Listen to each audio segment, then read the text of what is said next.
नमस्कार, अहाँ सब देख रहल छी मिथिला मिंट। हम छी कल्पना मिश्र। अहाँ सबसँ एकटा अनुरोध जे चैनल के सब्सक्राइब अवश्य करी। आओ आई बात करी दीप के, दिया के। राम बिन रमजान अधूरा, अली बिन दिवाली।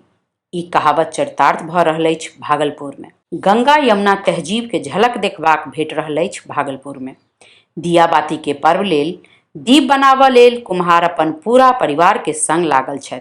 सबसँ खुशी के बात ई अछि जे दिया बनाबऽ में मुसलमान समुदाय के लोक सब सेहो जुड़ल छथि। भागलपुरक अलीगंज गंगटीक मोहल्ला के आधा दर्जन कुम्हारक परिवार के लोक रंग बिरंग के दीप निर्माण के काज में लागल छथि।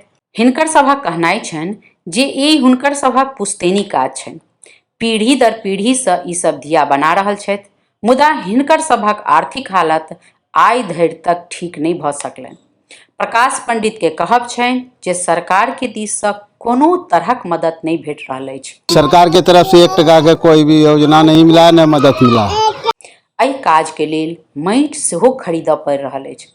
पूरा परिवार दिवाली के समय एहि काज में लागल रहैत अछि। मिट्टी लाते हैं माथे पर, सिर पर उठा के लाते हैं। कहाँ से खरीद? पोखर से, और किसी का जमीन पड़ता है तो वहाँ से खरीदते हैं हम लोग। अभी फिलहाल 1500 रुपये गाड़ी देता है। मुदा एहि महंगाई में परिवार चलेनाइ सेहो मुश्किल भऽ रहल अछि। जीवन चल रहा है हम लोगों को गरीबी से। मुनाफा नहीं के बराबर छै। प्रकाश पंडित के कहबाक छनि जे पुश्तैनी धंधा और माटि से जुड़ाव के कारण ओ एहि काज से जुड़ल छथि। फिलहाल हिनका सबके उम्मीद छनि जे सरकार हिनका सब लेल किछु करथिन।